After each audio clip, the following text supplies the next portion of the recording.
আল্লাহ বলেন, হে মানুষ, আমি তোমাকে পৃথিবীর সকল সৃষ্টির মাঝে সব থেকে সুন্দর গঠন, সব থেকে সুন্দর আকৃতি, হে মানুষ, আমি তোমাকে দান করেছি।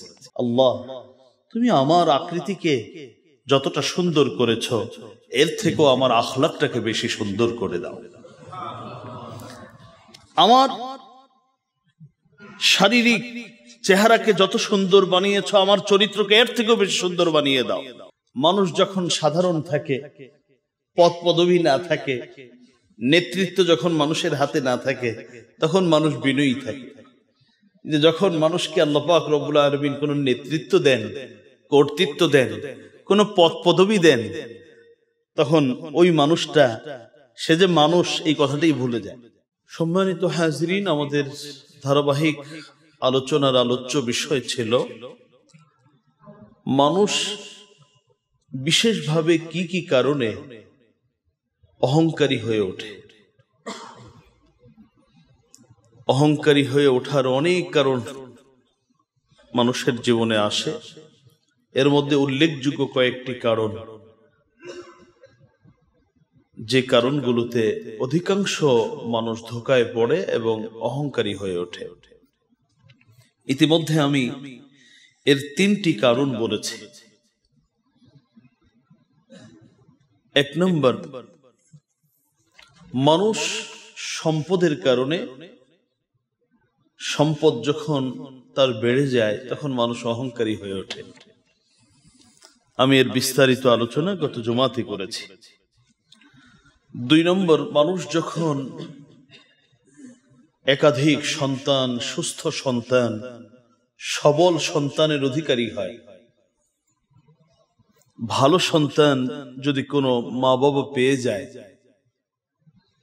আর তার মাঝে যদি দ্বীনি জ্ঞান না থাকে, তাহলে অনেকাংশেই দেখা যায় যে এই মা বাবা অহংকারী হয়ে ওঠে।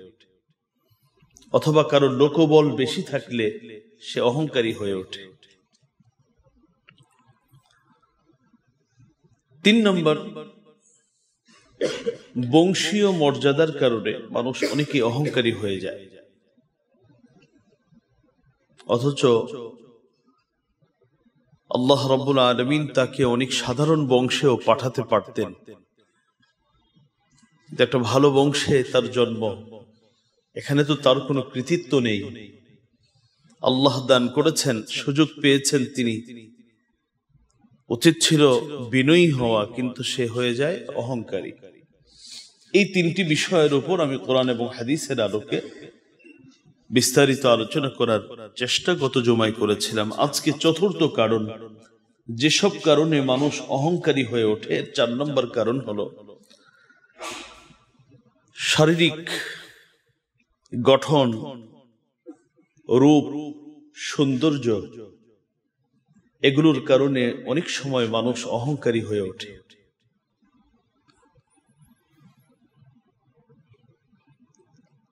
পৃথিবীতে এমন বহু মানুষ আছে যাদেরকে আল্লাহ রাব্বুল আলামিন অত্যন্ত সুন্দর আকৃতি দিয়েছেন, তার শরীরের রংটা, কালারটা সুন্দর করেছেন, তার মাথা থেকে পা পর্যন্ত তার গঠনকে আল্লাহ চমৎকার করেছেন। উচিত ছিল সে সব থেকে বড় বিনয়ী হবে, কিন্তু দেখা যায় অধিকাংশ গুনাহের কাজ সেই রূপ লাবণ্য দিয়ে করে থাকে। সূরাত গাফির 64 নং আয়াতে আমার আল্লাহ বলেন, আল্লাহুল্লাযী জাআলা লাকুমুল আরদা ক্বারারান ওয়াস সামাআ বিনাআ ওয়া সাওয়ারাকুম ফাআহসানা সুওয়ারাকুম ওয়া রাযাকাকুম মিনাত তাইয়্যিবাত যালিকুমুল্লাহু রাব্বুকুম ফাতাবারাকাল্লাহু রাব্বুল আলামিন। আল্লাহুল্লাযী জাআলা লাকুমুল আরদা ক্বারারা, আল্লাহ নিজের পরিচয় দিয়ে বলছেন, সেই মহান আল্লাহ যিনি তোমাদের উপকারার্থে এই জমিনকে, এই ভূমিকে অবস্থান স্থল, আবাস স্থল করেছেন। বসবাসের উপযোগী করেছেন। আকাশকে ছাদ স্বরূপ যিনি সৃষ্টি করেছেন, ছাদ বানিয়েছেন।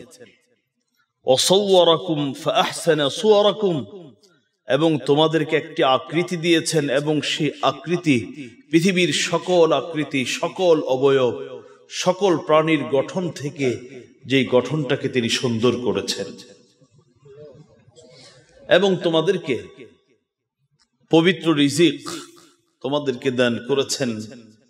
যালিকুমুল্লাহু রাব্বুকুম, তিনি তোমাদের রব আল্লাহ।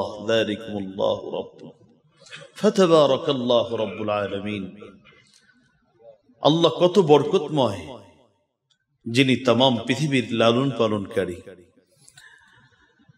এই আয়াতে কারীমার একাংশে আল্লাহ রাব্বুল আলামিন বলেন, ওয়াসাওয়ারাকুম ফাআহসানা সুওয়ারাকুম। হে মানুষ, তুমি কি ছিলে? কোথায়? তোমার কোনো গঠন ছিল না, একটি তুচ্ছ পানি। সেখান থেকে আমি কত সুন্দর করে ধীরে ধীরে স্তরে স্তরে তোমাকে একটি আকৃতি দিয়েছি। কত মানুষকে অপূর্ণাঙ্গ আকৃতি, কাউকে আমি চোখ দেইনি, কাউকে আমি আঙ্গুলগুলো সুন্দর মতো দেইনি, কাউকে জন্মগতভাবে আমি বিভিন্ন রোগে আক্রান্ত করে সৃষ্টি করেছি, কিন্তু আমি তোমাকে তো একটি সুন্দর আকৃতি দিলাম। এবং শুধু সুন্দর আকৃতি নয়, আমার অসংখ্য প্রাণী, অসংখ্য সৃষ্টির মাঝে আমি তোমার আকৃতিকে সুন্দর করেছি। তাহলে রূপ লাবণ্যতা যদি কেউ পেয়ে যায়, কারো শরীরের রংটা যদি সুন্দর হয়, কারো চুল যদি সুন্দর হয়, কারো চোখ যদি সুন্দর হয়, কারো কণ্ঠ যদি সুন্দর হয়, কারো উপস্থাপনা যদি সুন্দর হয়, ইত্যাদি ইত্যাদি ইত্যাদি। যার যত বেশি নিয়ামত, যে যত বেশি পাবে, দাবি ছিল সে তত বেশি আমার আল্লাহর বিনয়ী হবে, কৃতজ্ঞ হবে, কারণ তাকে আমার রব বেশি দয়া করেছেন। কিন্তু বাস্তবতা ভিন্ন। অধিকাংশ ক্রাইম করে, বিভিন্ন ক্রাইমের সাথে যাদের রূপ লাবণ্যতা আল্লাহ বেশি সুন্দর করেছেন, তারা বেশি ক্রাইমে শামিল হয়ে থাকে। সূরাতুত তিন, আপনারা এই সূরা ৩ অনেক সময় পড়ে, অনেকেরই মুখস্থ আছে। আমার আল্লাহ সেখানে ৩টি কসম করলেন, ওয়াত-তিন ওয়াজ-যাইতুন ওয়া তুরি সিনিন ওয়া হাযাল বালাদিল আমিন। لقد خلقنا الإنسان في أحسن تقويم ثم رددناه أسفل السافلين إلا الذين آمنوا وعملوا الصالحات فلهم أجر غير ممنون فما يكذبك بعد بالدين أليس الله بأحكم الحاكمين। আল্লাহ রাব্বুল আলামিন এই সূরার মাঝে 4টি শপথ করলেন। ওয়াত-তিন ওয়াজ-যাইতুন, 3 ফলের আমার আল্লাহ শপথ করলেন।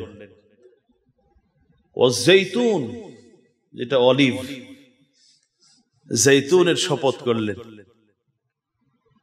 ১৫০০ বছর পরে দেখবেন এগুলোর উপকারিতা শুধু খালি ডাক্তাররা বলতে থাকে, আর শুনে মাশাআল্লাহ ডাক্তার অনেক ভালো জ্ঞান রাখেন। অত ১৫০০ বছর আগে আমার আল্লাহ এর গুরুত্ব বুঝাতে গিয়ে কসম করলেন, ওয়াত-তিন ওয়াজ-যাইতুন ওয়া তুরি সিনিন। সিনাই পর্বত, সিনাই উপত্যকায় যে তুর পর্বত, তার শপথ করলেন। ওয়া হাযাল বালাদিল আমিন, নিরাপদ নগরী মক্কাতুল মুকাররমার শপথ করলেন। এই 4টি শপথ আমার আল্লাহ করলেন।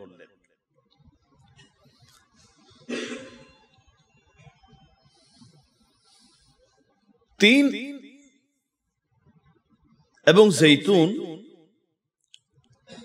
তৎকালীন যখন কোরআন নাজিল হয়, এটা ফিলিস্তিনে সব থেকে বেশি হতো। আর সেখানেই হযরত ঈসা আলাইহিস সালাতু ওয়াস সালামের আগমন।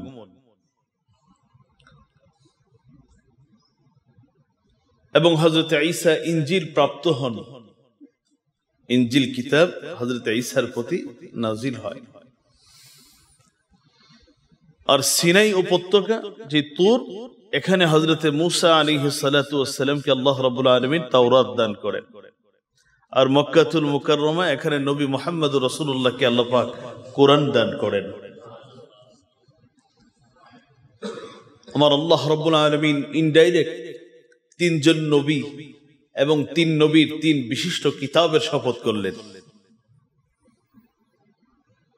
এই শপথগুলো করে আমার আল্লাহ একটি কথা বললেন, লাকাদ খালাকনাল ইনসানা ফি আহসানি তাকওয়িম সুম্মা রাদাদনাহু আসফালা সাফিলিন। আল্লাহ বলেন, হে মানুষ, আমি তোমাকে পৃথিবীর সকল সৃষ্টির মাঝে সবথেকে সুন্দর গঠন, সবথেকে সুন্দর আকৃতি, হে মানুষ, আমি তোমাকে দান করেছি। ثم رددناه أسفل سافلين إلا الذين آمنوا وعملوا الصالحات فلهم أجر غير ممنون। আল্লাহ বলেন, ثم رددناه أسفل سافلين। মানুষকে আল্লাহ একটা সুন্দর গঠন দেয়, যখন জন্ম নেয় তখন তার সৌন্দর্যতা ফোটে না, আস্তে আস্তে বড় হতে শুরু করে। এবার চোখের সৌন্দর্যতা ফোটে, চুলের সৌন্দর্যতা প্রকাশ পায়, শারীরিক বিভিন্ন সৌন্দর্যতা প্রকাশ পায়। যখন যৌবনে পদার্পণ করে, একজন পরিপূর্ণ পুরুষ, একজন পরিপূর্ণ মানুষ। কিন্তু এরপরে সুম্মা রাদাদনাহু আসফালা সাফিলিন, বয়স বাড়ে আর আমার আল্লাহ সৌন্দর্যতা একটা একটা করে কেড়ে নিয়ে যান। এখন স্কিনে ভাঁজ পড়ে গেছে, চুল আর কালো নেই, চুল সাদা হয়ে গেছে। চোখে আর সেই পাওয়ার দেয় না, যেই পাওয়ার 30 বছর বয়সে ছিল, 20 বছর বয়সে ছিল। এখন কিছু দেখার জন্য তাকে চশমা ব্যবহার করা লাগে। পা মধ্যে সেই সক্ষমতা নেই যেটা যৌবনকালে ছিল, এখন লাঠি অথবা কোনো মানুষের সহযোগিতা নিতে হয়। আল্লাহ বলেন, সুম্মা রাদাদনাহু আসফালা সাফিলিন, আমি শক্তি দেই, আমি সৌন্দর্যতা দেই, আবার একটা একটা করে কেড়েও আমি নিয়ে যাই। এই সৌন্দর্যতা সে ফিরে পাবে না যদি তার ঈমান না থাকে। তবে যদি ঈমান কারো থাকে, কোন মুমিনের নেক আমল তার সঞ্চয়ে থাকে, বাহ্যিকভাবে তার সৌন্দর্যতা কিছু সময়ের জন্য কমবে, কিন্তু মৃত্যুর পরে আল্লাহ রাব্বুল আলামিন তার সৌন্দর্যতাকে পরিপূর্ণ করে আবার ফিরিয়ে দিবেন। আর যাদের ঈমানের দৌলত নেই, যারা ঈমান থেকে বঞ্চিত, নেক আমল থেকে বঞ্চিত, যৌবনকাল থেকে তো তার সৌন্দর্যতা নিয়ে যাবে, পরে আগুনে পুড়িয়ে যা আছে তাও শেষ করে দেওয়া হবে, এই সৌন্দর্যতা আর ফিরবে না। তাহলে এই রূপ লাবণ্য, সৌন্দর্যতা ইত্যাদি ইত্যাদি এগুলো দান করেন মহান আল্লাহ সুবহানাহু ওয়া তাআলা। এখানে পৃথিবীর কোন মানুষের, আমি যদি আপনাদের মাঝে যার শরীরের কালারটা সুন্দর, আমি যদি বলি এই সৌন্দর্যতা আপনি কেমনে পেলেন, এখানে আপনার কি অবদান, আপনার কি কৃতিত্ব আছে? কেউ বুকে হাত দিয়ে কথা বলতে পারবেন যে আমার এই কৃতিত্ব আছে? আপন ভাই, আপন বোন, মাও ফর্সা, বাবাও ফর্সা, এক ভাই তো একেবারে ফর্সার সর্বোচ্চ পর্যায়ে, আরেকজন একেবারে কালো। কি করার আছে এখানে? মা বাবা দুজনেই কালো, সন্তান হয়েছে ফর্সা, দুজনেই ফর্সা, সন্তান হয়েছে কালো। এখানে মানুষের কি ক্ষমতা আছে? কিচ্ছু নেই। মুহতারাম হাজিরিন, মানুষকে আল্লাহ পাক রব্বুল আলামিন পৃথিবীর যত আকৃতি, যত প্রাণীকে যত গঠন দিয়েছেন আমার আল্লাহ, সব থেকে সুন্দর করেছেন মানুষকে। একটি ঘটনা আপনাদেরকে বললে আরেকটু পরিষ্কার হবে। ইমাম আবু হানিফা আলাইহির রহমার যুগের ঘটনা।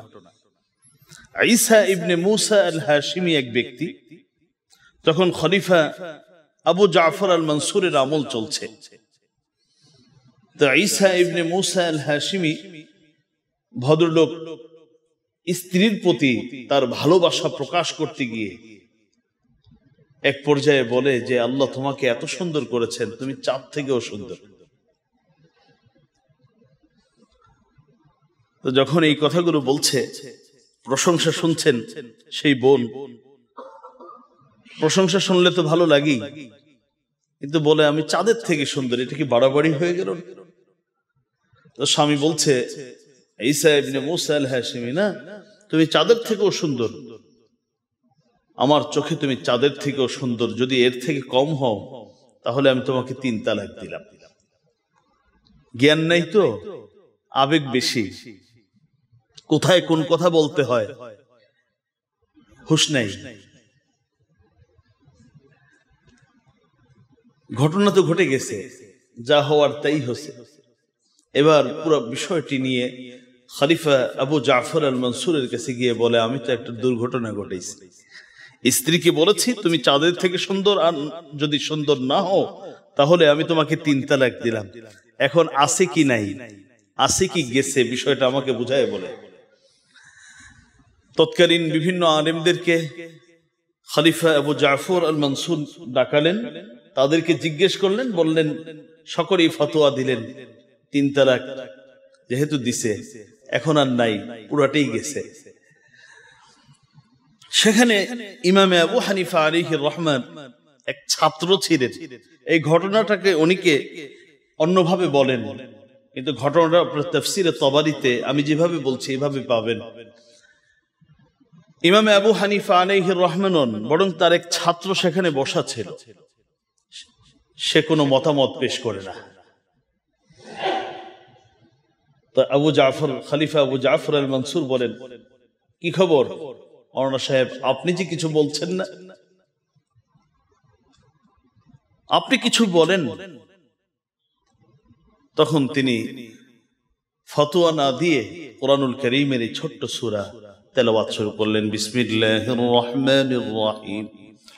ওয়াত-তিন ওয়াজ-যাইতুন ওয়া তুরি সিনিন ওয়া হাযাল বালাদিল আমিন লাকাদ খালাকনাল ইনসানা ফি আহসানি তাকওয়িম।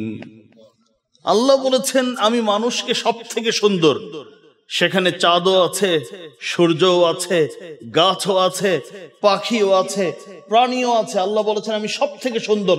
আল্লাহু আকবার, আল্লাহ সব থেকে বড়। পৃথিবীতে আমি যাকে যত বড় মনে করি এর থেকেও আমার আল্লাহ অসংখ্য অগণিত গুণ বড়। এর মানে হলো আল্লাহু আকবার। লাকাদ খালাকনাল ইনসানা ফি আহসান, আকবরের ওজনে আহসান মানে সব থেকে সুন্দর। আল্লাহ বলেন আমি সব থেকে বেশি সুন্দর বানিয়েছি মানুষকে। আর মৌলভী সাহেবরা ফতোয়া দিচ্ছে কি?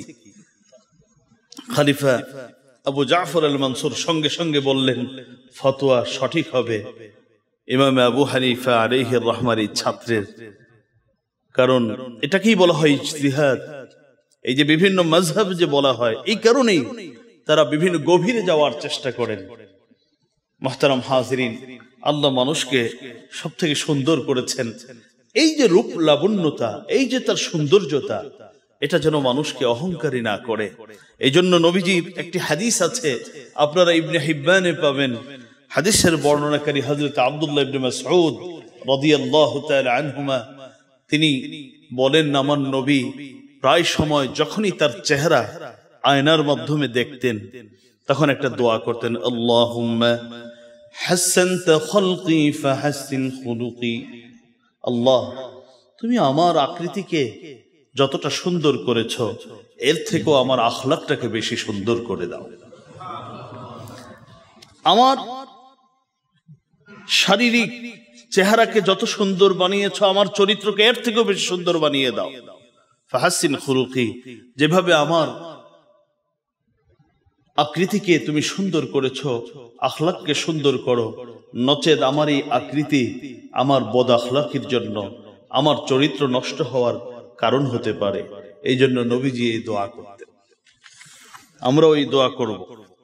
আরেকটি ঘটনা আপনাদেরকে বললে আরো পরিষ্কার হবে। হযরত ওমর ইবনুল খাত্তাব রাদিয়াল্লাহু তাআলা আনহু, তার ছেলে ছোট বাচ্চা, মাত্র সাবালক।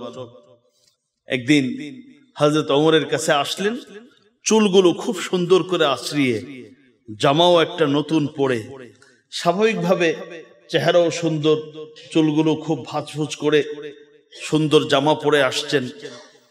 হযরত ওমরের কাছে আসছেন, হযরত ওমর তাকে পিটানো দিছে। এক পর্যায়ে ছোট বাচ্চা তো কেঁদে ফেলেছেন।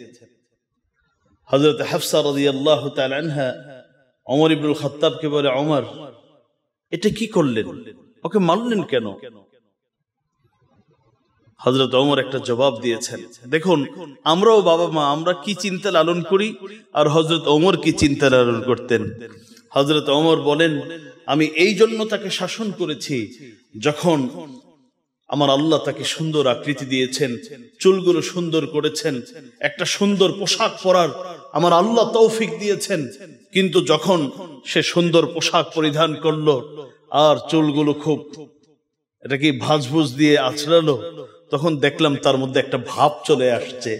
এটা তাকে অহংকারী বানাবে, তাকে বিনয়ী বানাবে না। কারণ আমার নবী তো নিজের সৌন্দর্যতা দেখলে দোয়া করতেন, আল্লাহ আমার চরিত্রটাকে তুমি আমার আকৃতি থেকেও বেশি সুন্দর করে দাও।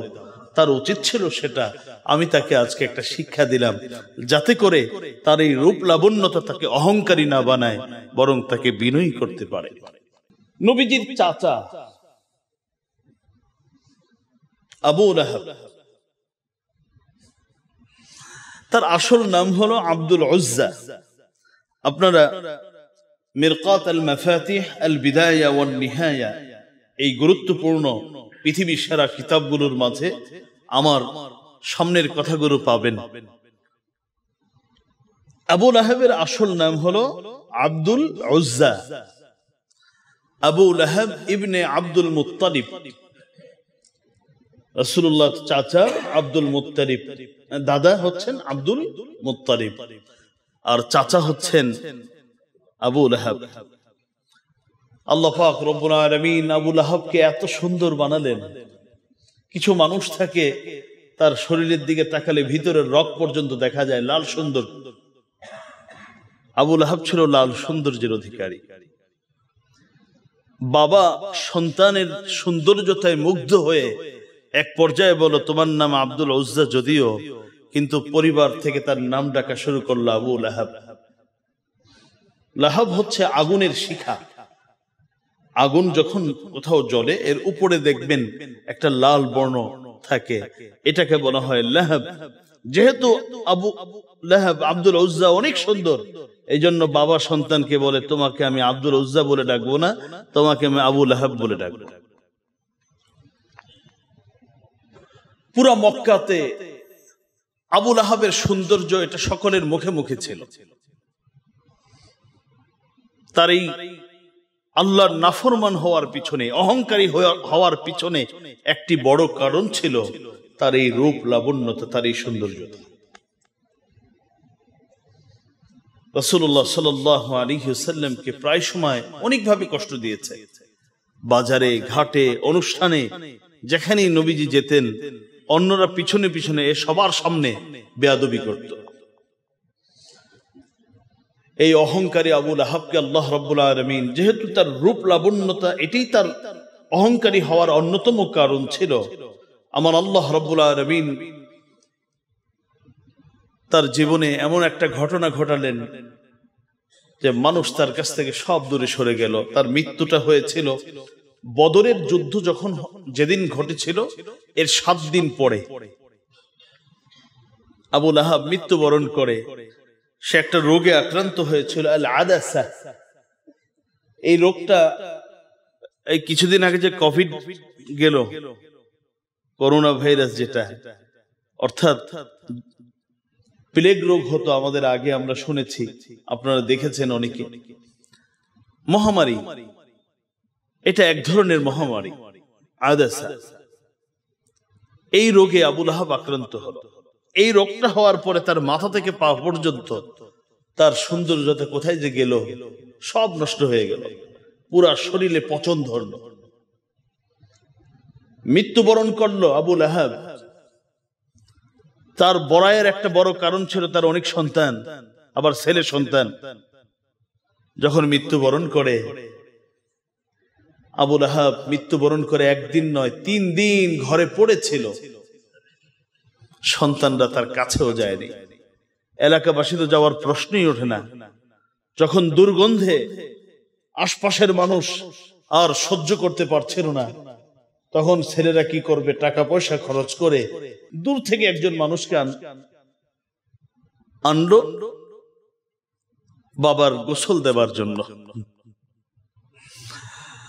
কিন্তু গোসল যে দিবে, ওর আশপাশেও তো যাওয়ার কোনো পরিবেশ নেই, এমন দুর্গন্ধ, এর মধ্যে আবার মহামারীতে আক্রান্ত হয়েছে, পুরা শরীরে পচন ধরেছে, যদি কোনো পানির ছিটাফোঁটাও যদি শরীরে যায়, যদি আবার আমার শরীরে এভাবে পচে যায়, এবার দূর থেকে পানি দিয়ে, ওই সময় ওই দূর থেকে বালতি দিয়ে পানি ছিটাইছে, এইভাবে করে গোসল দিয়েছে আবু লাহাব। এরপরে একটি পাহাড়ের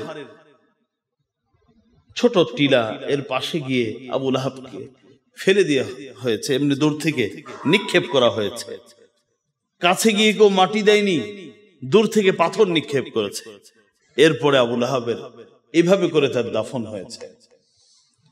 ওর অহংকারী হওয়ার বড় একটি কারণ ছিল তার রূপ লাবণ্যতা। আল্লাহ পাক রব্বুল আলামিন দেখায় দিলেন, তোর রূপ লাবণ্যতা এমন হলো যে সন্তান তোর কাছে যেতে পারেনি। মুহতারাম হাজিরিন, তাহলে অহংকারী হওয়ার 4 নম্বর একটা বিশেষ কারণ পেয়ে গেলাম, শারীরিক সৌন্দর্যতা।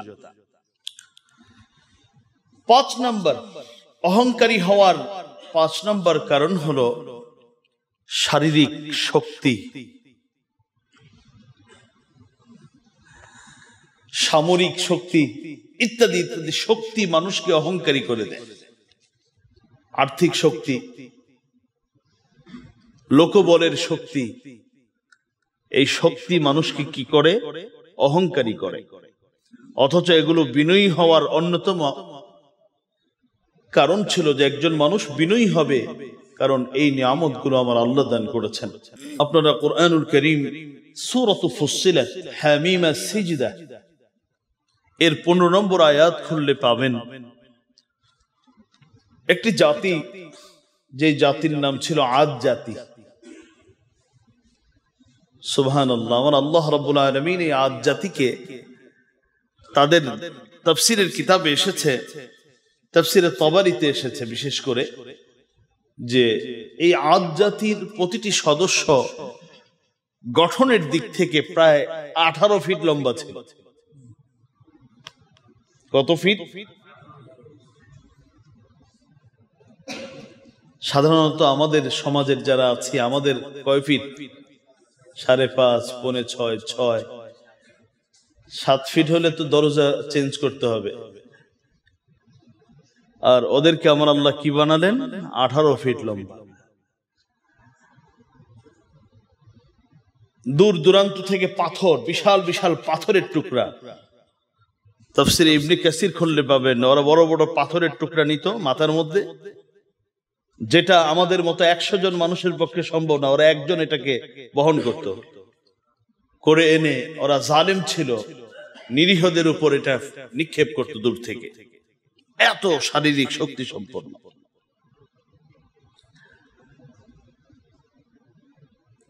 তারা নিজেরা একটি কথা বলতো, ক্বালু মান আশাদ্দু মিন্না কুওয়া আওয়ালাম ইয়ারাউ আন্নাল্লাহা আল্লাযী খালাকাহুম হুয়া আশাদ্দু মিনহুম কুওয়া ওয়া কানু বিআয়াতিনা ইয়াজহাদুন।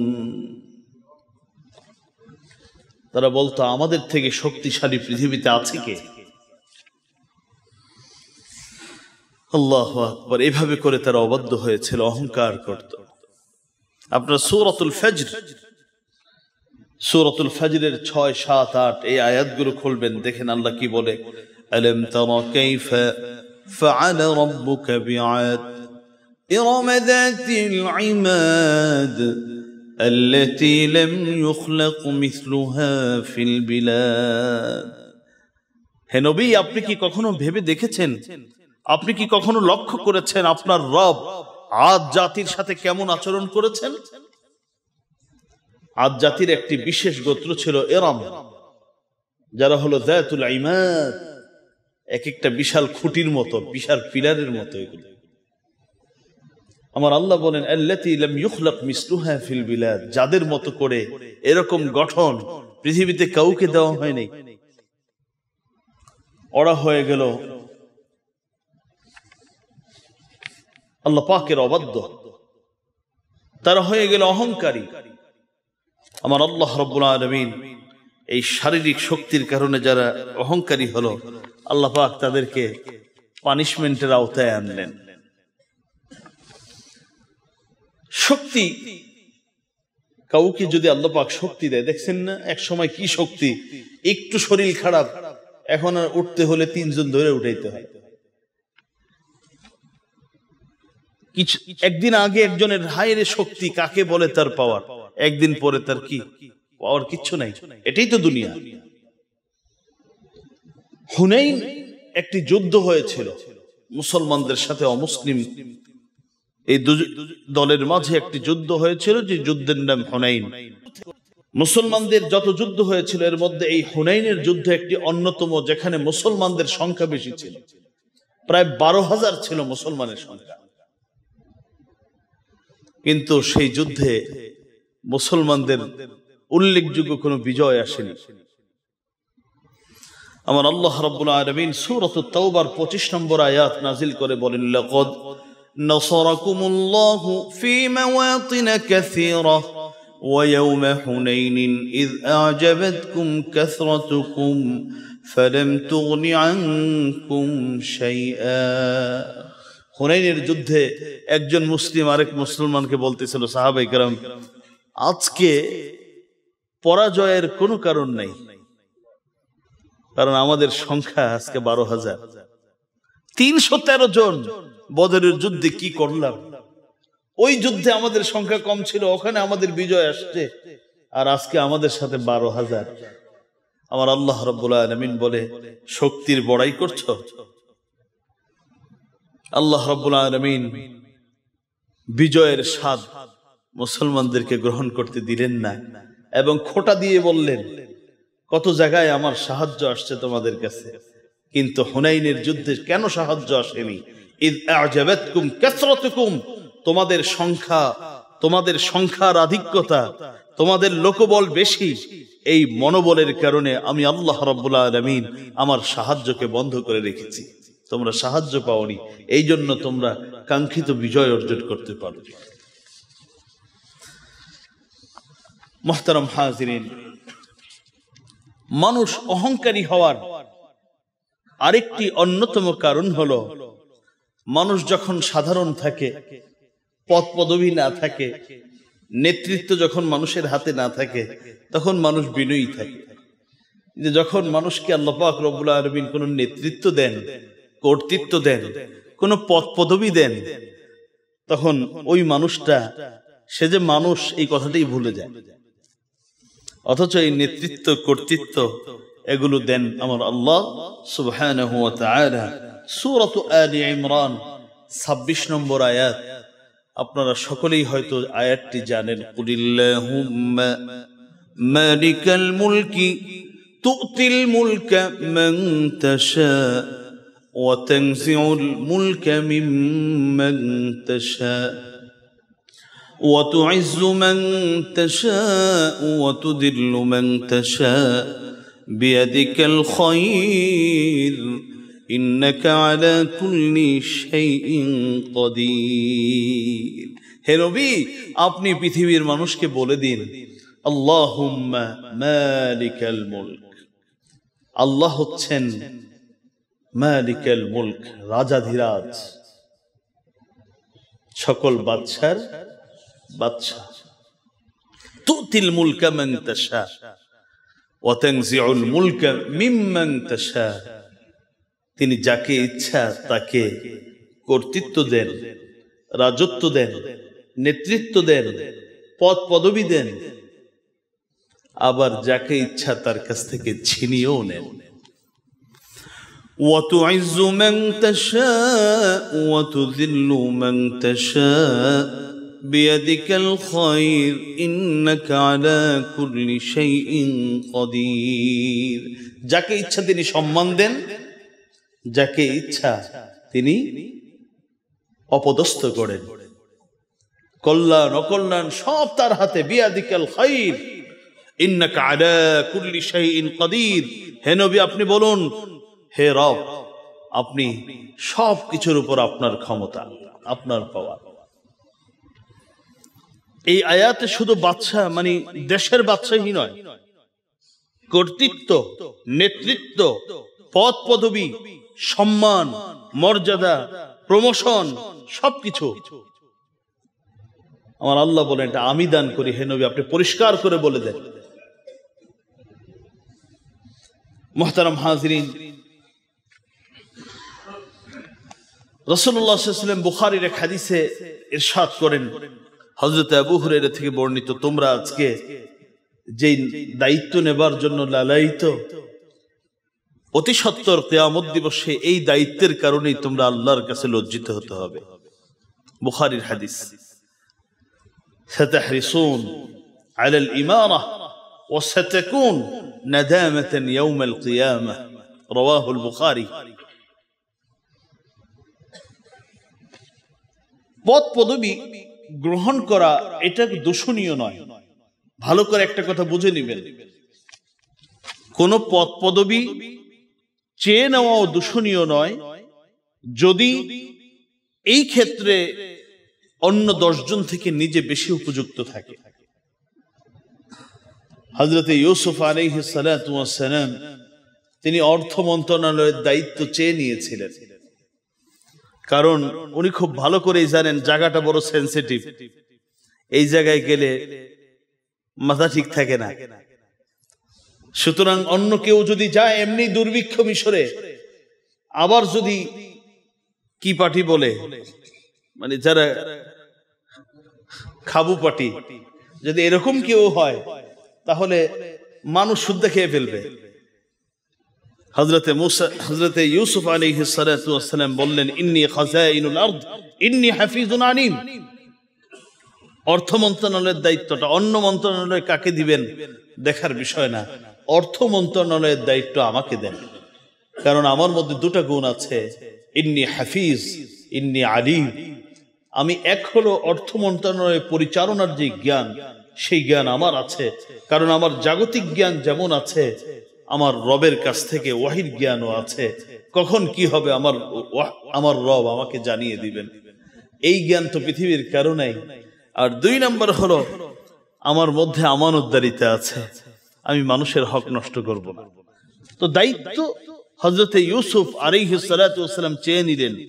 মুফাসসিরিনে কেরাম এই আয়াতের তাফসীরে বলেছেন দায়িত্ব চেয়ে নেওয়া দূষণীয় নয় যদি দায়িত্বটা যদি দেখা যায় যে আমি আরো 10 জন থেকে এই কাজের জন্য বেশি উপযুক্ত, বা আমি পারবো, আমি সময় দিতে পারবো, ইত্যাদি ইত্যাদি।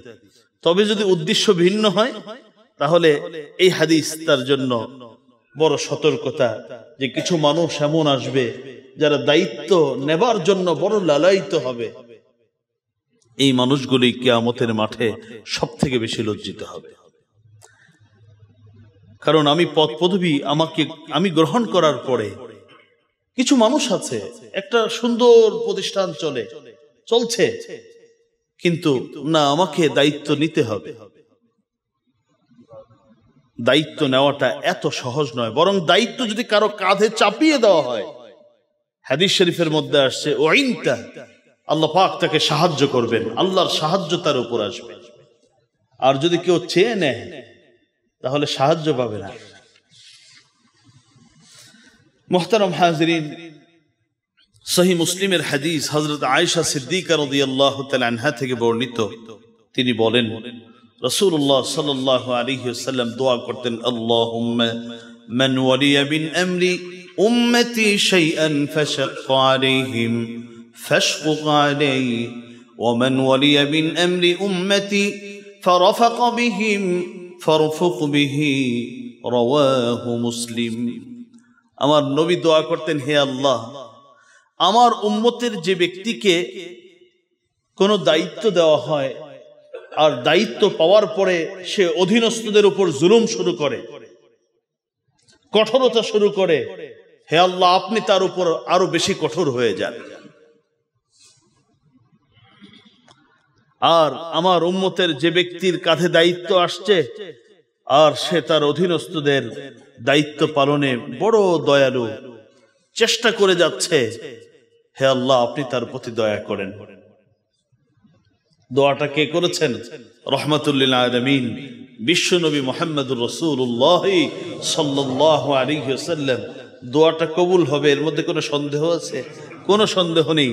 নবীজি বলেন, হে আল্লাহ আমার উম্মতের যে ব্যক্তি দায়িত্ব প্রাপ্ত হয়ে অধীনস্থদের উপর জুলুম করে, অহংকারী হয়ে পড়ে, আপনি তার উপর আরো বেশি জুলুম করেন, আপনার পাওয়ার তার উপরে অ্যাপ্লাই করেন। আর যে ব্যক্তি নম্রতা সাথে তাদের প্রতি দয়া অনুকম্পার সাথে দায়িত্ব পালন করে, আপনি তার প্রতি আরো দয়ালু হন। সহিহ মুসলিমের হাদিস। মুহতারাম হাজরিন, দায়িত্ব পাওয়ার পরে মানুষ অহংকারী হয়ে ওঠে, এর একটা গুরুত্বপূর্ণ একটি ঘটনা আপনাদেরকে বললে এবং পরিণতি কি হয় এটা আপনারা বুঝতে পারবেন।